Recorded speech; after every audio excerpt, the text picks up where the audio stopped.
ఆచి చికెన్ మసాలా. బాలీవుడ్ లో సక్సెస్ అయిన 8 వారాల ఓటీటీ విండో రూల్ టాలీవుడ్ లో ఎందుకు వర్కౌట్ అవ్వట్లేదు? అక్కడ 50 రోజుల తరువాత ఓటీటీలో విడుదలవుతున్న సినిమా ఇక్కడ ఎందుకని 30 డేస్ లోపే వచ్చేస్తోంది? అసలు ఈ 8 వారాల లెక్కల వెనుకున్న బిజినెస్ సీక్రెట్స్ ఏంటి? డిజిటల్ ప్లాట్ఫామ్స్ 100 కోట్ల డీల్స్ వెనుక మ్యాటర్ ఏంటి? Have a look. బాలీవుడ్ లో ఏ సినిమా అయినా 8 వారాల తర్వాతే ఓటీటీలోకి వస్తుంది. ఈ రూల్ బ్రేక్ చేస్తే మల్టీప్లెక్స్ వాళ్ళు స్క్రీన్స్ ఇవ్వరు.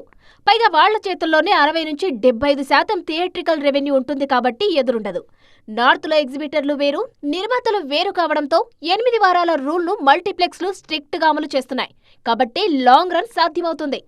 టాలీవుడ్ కి వచ్చేసరికి సీన్ రివర్స్. ఇక్కడ ఏషియన్ సినిమాస్, ఎస్వీసీ, యూవీ సెల్యులైట్, మైత్రి లాంటి వాళ్లే ఎగ్జిబిటర్స్ కమ్ నిర్మాతలుగా ఉన్నారు. ఒకవేళ 8 వారాల రూల్ పెడితే ఓటీటీ నుంచి నిర్మాతగా తమకు వచ్చే భారీ ఆదాయాన్ని వాళ్లే స్వయంగా వదులుకోవాల్సి వస్తుంది. అందుకే తమకు తామే నష్టం చేసుకునే ఈ 8 వారాల డీల్ పై పొత్తు కుదరట్లేదు. ఫర్ ఎగ్జాంపుల్, ఓ పెద్ద సినిమాకు 4 వారాల విండో అయితే 100 కోట్ల ఆఫర్ ఇచ్చే ఓటీటీ సంస్థలు 8 వారాలకు మార్చితే ఆ రేటును సగానికి తగ్గిస్తారు. సినిమా హిట్ అయితే ఓకే, కానీ ఫ్లాప్ అయితే నిర్మాతలకు 50 కోట్లు నష్టమేగా. ఈ రిస్క్ తీసుకోలేకే మన ఎగ్జిబిటర్స్ కమ్ ప్రొడ్యూసర్స్ 1-2 సార్లు ఆలోచిస్తున్నారు.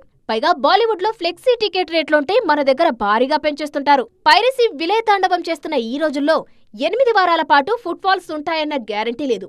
ఈ రిస్క్ అంతా ఎందుకనే సేఫ్ గా 4 వారాల విండోకే ఓటేస్తున్నారు మన నిర్మాతలు.